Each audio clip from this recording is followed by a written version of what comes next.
No compromise. അവിടെ മാത്രം game എന്നുള്ള രീതിയിൽ അതാണ് പല ആൾക്കാരും സ്ട്രാറ്റജി എന്ന് പറയുമ്പോൾ എനിക്ക് ഉൾക്കൊള്ളാൻ പറ്റുന്നില്ല. അത് സ്ട്രാറ്റജി ആയിട്ട് കണ്ടിട്ടിരിക്കാൻ ആവശ്യമില്ല. കാരണം എന്നെ സംബന്ധിച്ചോളം എൻ്റെ മെയിൻ സ്വപ്നം അമ്മയുടെ സ്വപ്നമാണ്. എനിക്ക് 100 ദിവസം നിൽക്കാൻ വേണ്ടിയിട്ട് അങ്ങനത്തെ ലവ് സ്ട്രാറ്റജി കൊണ്ടുവരേണ്ട ആവശ്യമില്ല. അത് സ്ട്രാറ്റജി അല്ല, എനിക്ക് ഇഷ്ടം തോന്നിയിട്ടുണ്ട്, ഇഷ്ടമാണ്. ഞാൻ പറയുന്ന കാര്യങ്ങൾ ഭയങ്കരമായിട്ട് കമ്മ്യൂണിക്കേറ്റ് ചെയ്യാൻ പറ്റുന്നുണ്ട്. അതുമാത്രമല്ല എൻ്റെ ഈ പ്രായത്തിൽ ഞാൻ ഇതുവരെ ഇത്രയും നേരം സംസാരിച്ചിട്ടുള്ള ഒരു പെൺകുട്ടീൻ്റെ ലൈഫിലില്ല. ഞാൻ പഠിച്ചതൊരു ബോയ്സ് ഓൺലൈനാണ് പഠിച്ചത്. +4 ക്ലാസ് വരെ മിക്സഡ് പഠിച്ചിട്ടുള്ളൂ. പിന്നെ 12 വരെ +2 വരെ ബോയ്സിൽ, പിന്നെ അവിടുന്ന് മെക്കാനിക്കല് അവിടെയും ബോയ്സിൽ, PG-യിലാണെങ്കിൽ അവിടെ 4 പേര് മെക്ക തന്നെ. പിന്നെ എവിടെയാ എൻ്റെ അമ്മ ഒഴിച്ചു കഴിഞ്ഞിട്ട് പിന്നെ സംസാരിച്ചിട്ടുള്ളത് ഞാൻ സെറീനിൻ്റെ അടുത്ത. കാരണം 24 മണിക്കൂർ കണ്ടുകൊണ്ടിരിക്കുക. നമ്മൾ ജുനൈസായിട്ട് ഉണ്ടെങ്കിലും പക്ഷെ പല കാര്യങ്ങളും തുറന്നു ഒന്ന് സംസാരിച്ച് അവൻ ഇങ്ങനത്തെ സ്റ്റേറ്റ്മെന്റും വലിയ വലിയ കാര്യങ്ങളിലേക്ക് പോവാ. പിന്നെ ചെമലിനോട് നോക്കി സംസാരിക്കാൻ പറ്റും. എനിക്ക് വട്ട് പിടിക്കൂലേ? ആരെങ്കിലും ഒരാളെടുത്ത് കണക്ഷൻ നമ്മൾ മനസ്സിലാക്കുന്ന ആളെടുത്തല്ലേ പറയാൻ പറ്റുള്ളൂ. അപ്പൊ ഞാൻ സെറീനയുടെ അടുത്താണ് കുറച്ച് കാര്യങ്ങൾ ഓപ്പണായിട്ട് സംസാരിക്കാനുള്ളത്. അവൾ എൻ്റെ അടുത്ത് കുറേ കാര്യങ്ങൾ ഓപ്പണായിട്ട് സംസാരിച്ചിട്ടുണ്ട്. ആ രീതിയിൽ എനിക്ക് ഭയങ്കര ഇമോഷണലി ഭയങ്കര കണക്ഷനാണ്, എനിക്ക് ഭയങ്കര ഇഷ്ടമാണ്. അല്ല, ഇതിപ്പോ ഞാൻ പറയട്ടെ, പുറത്ത് മേ ബി അത് എന്തുകൊണ്ടാണ് ഇപ്പൊ നിങ്ങൾ തമ്മിൽ ഒരു ഇഷ്ടത്തിലാണ്, പ്രണയത്തിലാണെന്നുള്ളൊരു ഇഷ്ടം, പ്രണയം ഇഷ്ടം വന്നത് എന്താ വെച്ചാൽ മേ ബി ഇതിങ്ങനെ വരുന്ന ഈ ഒരു ട്രാക്ക് വരുന്നതിന് മുന്നേ തന്നെ റെനീഷയും സെറീനയും തമ്മിലൊരു കോൺവെർസേഷൻ ഉണ്ടായിരുന്നു. റെനീഷ സെറീനയുടെ അടുത്ത് പറയുന്നുണ്ടായിരുന്നു സാഗറേട്ടൻ എന്തോ ഒരു ഇത് നിന്റെ കൂടെ ഉണ്ട് എന്നിങ്ങനെ ഒരു രീതിയിൽ റെനീഷ ഇങ്ങനെ പറയുന്നുണ്ടായിരുന്നു. അയ്യോ ഇത് ഓൾറെഡി നടന്ന കാര്യമായിട്ട് ആൾക്കാർ എന്തോ ഒരു ഒരു ഇത് സെറീന അടുത്ത് ഉണ്ട്. അപ്പൊ സെറീന അവിടെ നിന്ന് ഇനിയിപ്പോ അങ്ങനെ ഉണ്ടെങ്കിലും റെനീഷ ചോദിക്കുന്നുണ്ട് അങ്ങനെ ഉണ്ടെങ്കിലും നീ നോയല്ലേ പറയുള്ളൂ. അപ്പൊ സെറീന അഫ്കോഴ്സ് ഞാൻ നോയെ പറയുള്ളൂ എന്ന് പറയുന്നുണ്ട്. പക്ഷെ പിന്നീട് അതിനുശേഷമാണ് മേ ബി സാഗർ ഈ പറഞ്ഞ പോലത്തെ ഒരു ഇമോഷണൽ കണക്ഷൻ സെറീനയ്ക്കും തിരിച്ച് സാഗറിനോട് തോന്നിയിട്ടുണ്ടാവും നിങ്ങൾ ഓപ്പൺ ആയിട്ട് സംസാരിച്ചു കഴിഞ്ഞപ്പോ. ഈ പറഞ്ഞ സ്നേഹം പല രീതിയിലുണ്ടല്ലോ. പ്രണയം എന്നുള്ള സ്നേഹം മാറ്റി വെച്ചാൽ മേ ബി ഒരു സ്നേഹം സെറീനയ്ക്കും തോന്നിയിട്ടുണ്ടാവാം. പിന്നീട് സെറീനയിൽ ഉണ്ടായ ഒരു മാറ്റം അതാണ് പുറത്ത് വേറൊരു രീതിയിൽ വന്നതെന്നാണ് എനിക്ക് തോന്നിയിട്ടുള്ളത്. ഇപ്പൊ അല്ല, നിങ്ങൾ അതിന്റെ അകത്തുള്ളപ്പോ ഓൾറെഡി റെനീഷയും സെറീനയും തമ്മിലൊരു കോൺവെർസേഷൻ കഴിഞ്ഞിട്ടാണ് സാഗറും സെറീനയും ഇത്ര അറ്റാച്ച്ഡ് ആവുന്നത് കാണിക്കുന്നത്. അറിയുന്നില്ല. അങ്ങനെ ഒരു കോൺവെർസേഷൻ കഴിഞ്ഞിട്ടാണ് ഈ പറഞ്ഞ പോലെ നിങ്ങളുടെ ആ ഒരു കൂട്ടും ഇതൊക്കെ നമ്മൾ കാണുന്നത്. അപ്പൊ ഒബ്വിയസ്ലി അത് വെച്ചിട്ടാണ് ആളുകൾ കണക്ട് ചെയ്യുന്നതെന്നാണ് എനിക്ക് തോന്നിയിട്ടുള്ളത്. എനിക്കറിയാം, പക്ഷെ എനിക്ക് അതറിയില്ല. അവിടെ റെനീഷ സെറീന ടോക്ക് എന്താണെന്ന് എനിക്ക് സത്യം അറിയില്ല ഇതായിരുന്നു ടോക്ക്. പക്ഷെ സെറീനയാണ് അടുത്ത് വന്നിട്ടുള്ള ഒരു നല്ല രീതിയിലൊക്കെ സംസാരിച്ചു കളിക്കുക മൊമെന്റിൽ അങ്ങനെ ആ രീതിയിലൊക്കെ. പിന്നെ അങ്ങോട്ടും ഇങ്ങോട്ടും ഞാൻ ഇപ്പോഴും ഒരു ഡിസ്റ്റൻസ് ഞാൻ വെക്കുന്നത്. ഞാൻ പർപ്പസ്ഫുള്ളി ഞാൻ അവളുടെ അടുത്ത് സെറീനയുടെ അടുത്ത് ഇഷ്യൂഡ് ഉണ്ടാക്കിയിട്ടുണ്ടായിരുന്നു. ഒരു ചിത്തേട്ടം വന്നപ്പോൾ എനിക്കത് ഗെയിം എന്നുള്ള രീതിയിൽ മാറ്റി നിർത്തുന്ന രീതിയിൽ. പക്ഷെ ഞാൻ പിന്നെ ആലോചിച്ചു നമ്മൾ ഇഷ്ടപ്പെടുന്ന ആൾക്കാരെ തന്നെ വെറുപ്പിക്കേണ്ട ഒരു അവസ്ഥ വരികയാണല്ലോ. അപ്പം ഞാൻ രാത്രി ചെയ്യുമ്പോഴാ ഞാനിങ്ങനെ പർപ്പസ്ഫുള്ളി ഗെയിം എന്നതിൽ മാറി നിൽക്കുന്നതാണ് കേട്ടോ. ഞാൻ അങ്ങനെ ഒരു സംഭവം ജനങ്ങളുടെ ഇടയിലും ജനങ്ങളുടെ ഇടയിലല്ല അവിടുത്തെ കണ്ടസ്റ്റൻസിൻ്റെ ഇടയിൽ ഉണ്ടായിക്കോട്ടെ. കാരണം ഈ നോമിനേറ്റ് ചെയ്യുമ്പോൾ റീസൺ എന്ന് പറയുമ്പോൾ സാഗറും സെറീനയും തമ്മിൽ ലവ് ട്രാക്ക് കളിച്ച് മുന്നോട്ട് പോവുകയാണ്. ഇങ്ങനെയൊക്കെ വരും. അത് നമുക്ക് രണ്ടുപേരും ബാധിക്കുന്ന സാധനം. ഞാൻ തന്നെ അവളുടെ അടുത്ത് പർപ്പസ്ഫുള്ളി അങ്ങനെ 1-2 പ്രാവശ്യം ചൂടായി സംസാരിച്ചിട്ടുണ്ട്, അവിടെയുള്ള ആൾക്കാർ പ്രൊവോക്ക് ചെയ്യുന്ന രീതിയിൽ. അതുകൊണ്ട് രാത്രി ഒരു സാഗർ എന്തിനാണ് ഇങ്ങനെ സംസാരിക്കുന്നത്, ഭയങ്കര മോശം, അങ്ങനെയാണ് മച്ചാനെ, ഇങ്ങനെയാണ് സംഭവം, ഗെയിം അതിൽ മുന്നോട്ട് പോകുമ്പോൾ പ്രശ്നമാണ്, അവളോട് ഒരു ബ്രേക്ക് ഇടാണ് നമുക്ക് എല്ലാം കൊണ്ടും നല്ലത്, ആ രീതിയിൽ വന്നു. പക്ഷെ വീണ്ടും ഒരു സ്നേഹം എന്നുള്ള രീതിയിൽ ഒരു കണക്ഷൻ വേറെ ആരും സംസാരിക്കില്ല. പറവരി നമ്മൾ പിന്നെ മനസ്സിലാക്കുന്ന ആൾക്കാർ അവരാണ്. പിന്നെ ആരോട് സംസാരിക്കാൻ എന്താ വന്നതെന്നറിയോ? നിങ്ങൾ ഇടയ്ക്ക് സോഫയിൽ ഇരുന്ന് സംസാരിക്കുമല്ലോ, എന്നിട്ട് ഉറക്കെ സംസാരിക്കാനൊക്കെ നിങ്ങൾ രണ്ടു സോഫയിൽ ഇരുന്ന് ഇങ്ങനെ സംസാരിക്കുമല്ലോ. അപ്പൊ താഴെ വരുന്ന കമന്റ്സ് അവരുടെ സ്നേഹം അത്രയും പ്യുവർ ആയിരിക്കും, അവരിപ്പൊ അത് വേണ്ട, പുറത്തിറങ്ങിയിട്ട് അവരത് തമ്മിൽ സംസാരിച്ച് സെറ്റ് ആക്കാനായിരിക്കും എന്നൊക്കെ പറഞ്ഞു. അങ്ങനെ പോസിറ്റീവ് ആയിട്ടുള്ള കമന്റ്സ് ആയിരുന്നു കൂടുതൽ വന്നിട്ടുണ്ടായിരുന്നു. അവിടെ ഭയങ്കര ഓപ്പൺ ആയിട്ട് അങ്ങനത്തെ രീതിയിൽ സംസാരിക്കില്ല. പക്ഷെ ഒരു ഇഷ്ടം എനിക്ക് തോന്നിയിട്ടുണ്ട്, ഇഷ്ടമാണ്. പക്ഷെ കൂടുതൽ ഡീറ്റെയിൽ സംസാരിച്ചിട്ടില്ല. പക്ഷെ ഞാനത് സ്റ്റിൽ ഞാൻ ഭയങ്കരമായിട്ട് എൻജോയ് ചെയ്തിരുന്നു. അല്ല, എല്ലാവരും പറയുന്നത് അവരുടെ ആ ഒരു സ്നേഹത്തിനെ അവർ റെസ്പെക്ട് ചെയ്യുന്നുണ്ട്, അതിനൊരു സ്പേസ് കൊടുക്കുക. ഇങ്ങനെ ഒരു പ്ലാറ്റ്ഫോമിൽ അവർക്ക് ഇത് സംസാരിക്കാൻ താല്പര്യം ഉണ്ടാവില്ലായിരിക്കും. ഞാനും സംസാരിച്ചിട്ടില്ല, അവളും സംസാരിച്ചിട്ടില്ല. എനിക്ക് അറിയില്ല ഇപ്പൊ അവള് ഗെയിം കഴിഞ്ഞ് ഇറങ്ങുമ്പോ എന്താന്ന് എനിക്കറിയില്ല. ഞാൻ പക്ഷെ അത് എന്നെ സംഭവിച്ചത് ഭയങ്കര പ്യൂർ ആയിട്ടുള്ള ഒരു കാര്യമാണ്. അതൊക്കെ ഗെയിം വെച്ച് കളിക്കുകയാണ്, എനിക്കൊന്നും പറയില്ല, വെറുതെ എനിക്കൊന്നും പറയില്ല. എനിക്ക് അങ്ങനെ നിലനിൽക്കൊന്നും വേണ്ട. ഇപ്പൊ രജിത്തേട്ടെന്ന് അവിടെ വന്നപ്പോൾ നിങ്ങൾ ലവ് സ്ട്രാറ്റജി ആണല്ലോ ഇത്, നിങ്ങൾ അതൊക്കെ മാറ്റിക്കുമ്പോൾ അവള് പറയുന്നത് അത് സ്ട്രാറ്റജി അല്ല. അപ്പൊ എനിക്ക് അപ്പൊ അതിൻ്റെ അർത്ഥം എനിക്കറിയില്ല എങ്ങനെയാണെന്ന്. പുറത്തിറങ്ങിയിട്ട് എനിക്കറിയില്ല എന്താണ് ഞാൻ. പക്ഷെ എൻ്റെ രീതിയിൽ പറയും, എനിക്ക് എൻ്റെ ലൈഫിൽ ഞാൻ ഏറ്റവും കൂടുതൽ സംസാരിച്ചുള്ള കുട്ടിയാണ്. എൻ്റെ പല കാര്യങ്ങളും ഫാമിലിയായിട്ട് ഭയങ്കര കണക്ഷൻ തോന്നിയിട്ടുണ്ട്. ആ രീതി എനിക്ക് ഭയങ്കര ഇഷ്ടമാണ്. ഇതാണ് എൻ്റെ ഉത്തരം. അതൊരു ലവ് സ്ട്രാറ്റജി അല്ല. പിന്നെ ഈ പറഞ്ഞ പോലെ പുറത്തറിയാലോ നമ്മള് ചെറുത് എന്തെങ്കിലും ഇതിന്റെ മുന്നിലേ ഇപ്പൊ ഇതിന്റെ മുന്നിൽ നടക്കുന്നതിന് തൊട്ട് മുന്നിൽ വലിയൊരു കഥയുണ്ടാവും. ആ കഥ നിങ്ങൾ കാണുന്നില്ല. അതെ, ബാക്ക്ഗ്രൗണ്ട് മ്യൂസിക് ഒക്കെ ഇട്ടിട്ട് സാധനം വരുമ്പോ ഓ സാഗറും സെറീനയും റിലേഷൻഷിപ്പിലാണ്, അങ്ങനെയുള്ള ഒരു സംഭവമാണ് മൊത്തത്തിൽ ഇവിടെ പുറത്ത്. നിങ്ങൾ കാണുന്ന പോലെയല്ല. എഡിറ്ററിന്റെ കയ്യിലാണ്.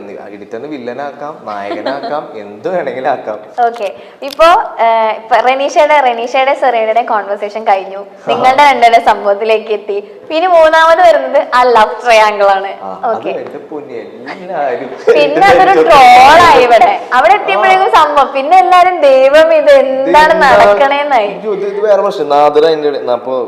നാദര വന്നിട്ട് ഇഷ്ടാന്ന് പറഞ്ഞു എന്റെ അടുത്ത്. സാധനം അത് മാത്രമല്ല ജൂനൈസിന് സെറീനയുടെ ആകെ കൂടി അവിടെ ഞാൻ ആരോട് ഗെയിം കളിക്കും എന്നുള്ള അവസ്ഥയിലായി പോയി. അതിൽ എനിക്ക് ജുനൈസ് പലപ്പോഴും നമ്മൾ 3 പേരായിട്ട് ഇരിക്കുമ്പോൾ ജുനൈസ് സെറീനയുടെ അടുത്ത് സംസാരിക്കുമ്പോൾ എനിക്ക് മനസ്സിലായിട്ടുണ്ട് ഏകദേശം ഇവിടെ എന്തോ ഒരു ഇതുണ്ടെന്ന്. അപ്പൊ ഇവര് രണ്ടുപേരും സംസാരിക്കണ്ടേ, ഞാൻ മൂന്നാമതിരിക്കുമ്പോൾ ഞാൻ അവിടെ ഒഴിഞ്ഞു മാറിപ്പോകും. പക്ഷെ അത് സെറീനയ്ക്ക് മനസ്സിലായിട്ടുണ്ടാകുന്നില്ല.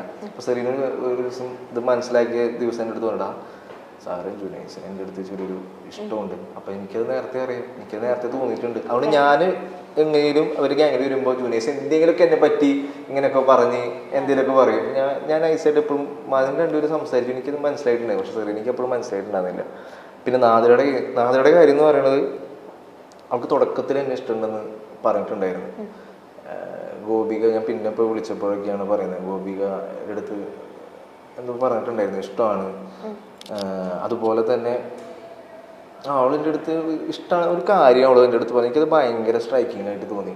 എടാ എൻ്റെ ലൈഫ് ഭയങ്കര പ്രശ്നമാണെടാ, നിനക്കറിയാലോ എൻ്റെ ലൈഫിൻ്റെ കാര്യം എന്താണെന്ന്. ഞാൻ ചെറുപ്പം മുതലേ സ്നേഹം കിട്ടി വളർന്നിട്ടുള്ള ഒരാളല്ല. ഞാൻ പലപ്പോഴും സ്നേഹം പിടിച്ച് വാങ്ങിച്ചിട്ടുള്ള ഒരാളാണ്. പക്ഷെ നീ എന്താണ് ഞാൻ സ്നേഹിക്കുന്ന എന്നെ നിനക്ക് എന്താ പറ്റാത്തേ? അവിടെ വലിയൊരു പോയിന്റ് പറഞ്ഞു. അപ്പം അത് എനിക്ക് ആ പോയിന്റ് പുറത്ത് പോയിട്ടുണ്ടോ എന്ന് എനിക്കറിയില്ല. അങ്ങനത്തെ ഒരു കറക്റ്റായിട്ട് പറയട്ടെ, ഞാൻ പുറത്ത് ഭയങ്കര സ്നേഹം കിട്ടാത്ത ആളാണ്, ഞാൻ ഭയങ്കര ഒറ്റപ്പെട്ടിട്ടുള്ള ഒരാളാണ്, എനിക്കിതൊരു സ്നേഹം കിട്ടിയിട്ടില്ല, ഞാൻ ഭയങ്കര സ്നേഹം പിടിച്ച് മേടിക്കുന്ന ഒരാളാണ്, എനിക്ക് തന്നെ ഉള്ള ആളെ ഭയങ്കര ഇഷ്ടമാണ്. അപ്പം ഞാൻ പറഞ്ഞു എനിക്ക് തന്നെ ഒരിക്കലും ആ രീതിയിൽ ഇഷ്ടം കാണാൻ പറ്റില്ല. എൻ്റെ ആ കുട്ടിക്ക് തന്നെ ഇഷ്ടമാണ്, എനിക്ക് ആ കുട്ടിയുടെ ഇമോഷൻ അത് മാറ്റി കളയാനും മാച്ച് കളയാനും എനിക്ക് പറയാൻ പറ്റില്ല. പക്ഷെ എനിക്ക് തന്നെ ആ രീതിയിൽ കാണാൻ പറ്റില്ല. ഞാൻ നല്ലൊരു ഫ്രണ്ട് എന്നുള്ള രീതിയിൽ കാണാം. അപ്പോൾ അവൾ നോമിനേഷൻ്റെ പ്രോസസ്സിലെത്തുമ്പോൾ എനിക്ക് പുറത്ത് പോയാലും കുഴപ്പമില്ല, പക്ഷെ ഇനിയുള്ള 2-3 ദിവസം നീ എൻ്റെ കൂടെ എന്നെ ഒന്നിന്ന് സംസാരിച്ച് ഞാൻ ലൈഫിൽ ഭയങ്കര ഹാപ്പിയാണ്. എനിക്ക് അവിടെ നോന്ന് വേണമെങ്കിൽ എനിക്ക് പറയാൻ തോന്നിയില്ല. അവൾ പറഞ്ഞ വാക്കുണ്ടല്ലോ, എനിക്ക് സ്നേഹം കിട്ടിയിട്ടില്ല. നമ്മളാണെങ്കിൽ സ്നേഹത്തിന്റെ മുന്നിൽ അതിന് മാത്രമേ നമ്മൾ തോൽപ്പിക്കാൻ പറ്റുള്ളൂ. അതൊക്കെ ഗെയിം വെച്ച് കളിക്കാൻ എനിക്ക് അറിയില്ല, അത് എനിക്ക് മനസ്സിലാക്കാൻ പറ്റില്ല. പക്ഷെ അത് ഭയങ്കര പ്യൂറായിട്ടുള്ള പരിപാടിയാണ്. അത് വെച്ച് ഗെയിം കളിക്കുക ഇപ്പോഴും എൻ്റെ ഇത്. അപ്പോൾ അവളങ്ങനെ പറഞ്ഞപ്പോൾ ഞാൻ കാരണം അവൾക്കൊരു സന്തോഷം കിട്ടണമെങ്കിൽ കിട്ടിക്കോട്ടെ. പക്ഷെ എനിക്കാണ് തിരിച്ച് പണി കിട്ടിയത്, അത് വേറെ വശം. അപ്പോൾ അവള് എവിക്ഷന് തൊട്ട് മുന്നേക്ക് അത് കിട്ടുകയാണെങ്കിൽ അത് ഭയങ്കര സന്തോഷമാണ്. പക്ഷെ ഞാനാണ് ഇപ്പൊ എവിക്റ്റഡ് ആയിട്ട് കൂടി ഇരിക്കുന്നത്, അവളവിടെ കളിച്ചോണ്ടിരിക്കുകയാണ്. അതാണ് ഇതിന്റെ വേറൊരു ട്വിസ്റ്റ്. ഇപ്പൊ ഞാൻ അവളുടെ അടുത്ത് പറയും എനിക്കിപ്പോ അങ്ങനെ കാണാൻ പറ്റില്ല നോ എന്ന് പറയുകയാണെങ്കിൽ അവള് മേലെ പോയിട്ട് ഇരുന്നിട്ട് അറിയും. അപ്പോഴും കട്ട് വരും, ഓ സാഗർ സൂര്യ എത്ര ക്രൂരനാണ്, ഇത്രയും സ്നേഹം തുറന്ന് പ്രകടിപ്പിച്ചിട്ട് പോലും നോ എന്ന് പറയുമ്പോൾ അവിടെ നിന്ന് കരയും, അവൾ ഇമോഷണലാവും. അപ്പോൾ ഞാൻ അവിടെ ചിരിച്ചിരിക്കുന്ന ഒരു ഷോട്ടും കരയുന്ന ഒരു ഷോട്ടും അപ്പോഴും പ്രശ്നം തന്നെയാണ്. ഇത് ഇങ്ങനെ ഞാനിപ്പോ ഇത്രയും ദിവസത്തെ എപ്പിസോഡ് കംപ്ലീറ്റ്ലി കാണുന്ന ഒരാളാണ്. പറ്റുവാണെങ്കിൽ ലൈവ് ഇരുന്ന് അതും കാണാറുണ്ട്. ഓക്കെ, അപ്പൊ ഞാൻ ചോദിക്കുന്നത് എന്താ വെച്ച് കഴിഞ്ഞാൽ സാഗർ ഇറങ്ങി കഴിഞ്ഞിട്ടും ഞാനൊരു പോയിന്റ് ചിന്തിച്ചിട്ടുണ്ട്, എന്താ സാഗർ ഇതിന് മറുപടി പറയാത്തേന്ന് ഞാൻ അടക്കം ചിന്തിച്ചിട്ടുള്ള കാര്യം നാദിരയുടെ കാര്യത്തില്. എന്തുകൊണ്ടാണ് അതിന് റെസ്പോണ്ട് ചെയ്യാത്ത ഒരു എന്തെങ്കിലും ഒരു ക്ലാരിഫിക്കേഷൻ കൊടുക്കും. അത് ഷീച്ചേട്ടൻ ഇടക്ക് വന്ന് പറഞ്ഞില്ലായിരുന്നു, നിങ്ങൾ ഒന്നില്ലെങ്കിൽ ഇതിനൊരു ക്ലാരിഫിക്കേഷൻ ആളുകൾക്ക് കൊടുത്തേ പറ്റുള്ളൂ. ഇപ്പൊ ഷീച്ചേട്ടൻ വന്ന് പറയുമ്പോഴും ഞാൻ പറഞ്ഞു അതെ വേഗം കൊടുക്കുന്നത്, എന്താണ് ഇതിനെപ്പറ്റി ഒരു ക്ലാരിഫിക്കേഷൻ വരാത്തെന്നുള്ളത് ആസ് എൻ ഓഡിയൻസ് എനിക്ക് ഉണ്ടായിരുന്നു.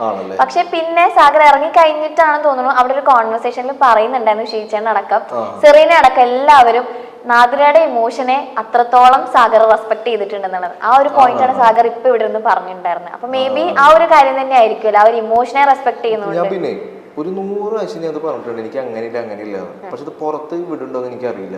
ഉണ്ട് ബാത്റൂമിലൊക്കെ വെച്ചിട്ട് പറഞ്ഞ സമയത്തുള്ളതൊക്കെ കുറെ പ്രാവശ്യം കുറച്ചൊക്കെ വന്നിട്ടുണ്ട്. പെങ്ങളെന്നുള്ള രീതിയിലൊക്കെ കേൾക്കുമ്പോൾ കലി വരും. അപ്പൊ ഞാൻ നമുക്ക് അത് ഇറിറ്റേഷൻ ആവശ്യം നല്ല ഫ്രണ്ട്. അപ്പൊ സാഗർ സ്റ്റോപ്പ് ചെയ്യും. പിന്നെ ഫ്രണ്ട് എന്നുള്ള രീതിയിലാണ്. ഞാൻ ഒരു പ്രാവശ്യം ഞാൻ അത് ഭയങ്കര പ്യൂറായിട്ടുള്ള പരിപാടി. ഒരു പ്രാവശ്യം പേഴ്സണലി അവിടെ മാറി നിൽക്കാൻ എനിക്ക് ഗെയിമിനൊക്കെ കളിക്കാൻ പറ്റുന്ന രീതിയിലേക്ക് എത്തി.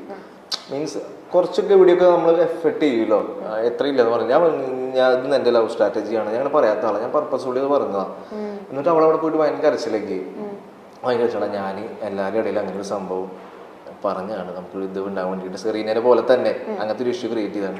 അതിനുശേഷം ഞാൻ അവിടെ ഒരു പെന്നിട്ട് ഞാൻ കറക്റ്റ് എഴുതി കൂടുതൽ പാരാഫ് എഴുതി കൊടുത്തവൾക്ക് നാദരയ്ക്ക്, എടാ ഇത് ഗെയിമാണ്, ഞാൻ ഗെയിമിൻ്റെ രീതിയിൽ പറഞ്ഞാണ്, ഇനി മുന്നോട്ടുള്ള അതിൽ അടിപൊളിയായിട്ട് കളിക്കണം. ഞാൻ എന്തൊക്കെ പറഞ്ഞാലും പേഴ്സണലി സാഗർ എന്ന് പറഞ്ഞൊരു വ്യക്തി ആരും ഹേട്ട് ചെയ്യാത്ത ഒരാളാണ്. പക്ഷെ അറിയാണ്ട് ഇത് പറഞ്ഞിട്ട് ഞാൻ അപ്പം തന്നെ തെറ്റ് മനസ്സിലാക്കി ഞാൻ സോറി പറഞ്ഞാണ്. ഒരു എസ് തന്നെ അവൾക്ക് എഴുതി കൊടുത്തിട്ടുണ്ട്, അത് എനിക്ക് നാദരയ്ക്ക് അറിയുള്ളൂ എന്താണ് ഞാൻ എഴുതി കൊടുത്തിട്ടുള്ള സംഭവം. അത് ഭയങ്കര ക്ലിയർ ആണ്. ഞാൻ ഒരുപാട് പ്രാവശ്യം പറഞ്ഞിട്ടുണ്ട്, ഞാൻ എൻ്റെ മനസ്സിൽ ആ കുട്ടിക്ക് എന്തെങ്കിലും ഒരു സ്നേഹം ഞാൻ കാരണം കിട്ടിക്കോട്ടെ വിചാരിച്ച് ചെയ്താൽ. പക്ഷെ അത് പുറത്ത് ലവ് ട്രയാങ്കിൾ ആ രീതിയിൽ പറയുമ്പോൾ ചെറിയ വിഷമം, എൻ്റെ ഉള്ളിലുള്ള സാധനം അത് ഈ പറഞ്ഞ തുടക്കം തൊട്ടുള്ള ഒരു ഇമ്പാക്ട് ആണ് സാഗർ, അതുകൊണ്ടാണ് അത് ഉണ്ടായത്. റെനീഷ സെറീന കോൺവെർസേഷൻ, പിന്നെ നിങ്ങളുടെ ആ ഒരു ട്രാക്ക്, പിന്നെ ഈ ലവ് ട്രാങ്കിൾ വരുമ്പോ എല്ലാം കൂടെ ആളുകൾ കണ്ടിന്യൂസ്ലി കണ്ടോണ്ടിരിക്കുകയല്ലേ. അതാണ് പ്രശ്നം. അതിന്റെ ഉള്ളിൽ നിൽക്കുമ്പോഴേക്ക് പുറത്ത് അവിടെ എന്താണ് അറിയുന്നില്ല. പിന്നെ ഇതിനൊരു ക്ലാരിഫിക്കേഷൻ വരുന്നില്ല. പക്ഷെ സാഗറിന്റെ ഭാഗത്തു നിന്നുള്ള കാര്യം ഇതാണ്, ഈ ഇമോഷൻ എന്നുള്ളൊരു സംഭവം അവിടെ സാഗറിന്റെ പ്രയോറിറ്റി ആണ്. ക്ലാരിഫിക്കേഷൻ ആവട്ടെ.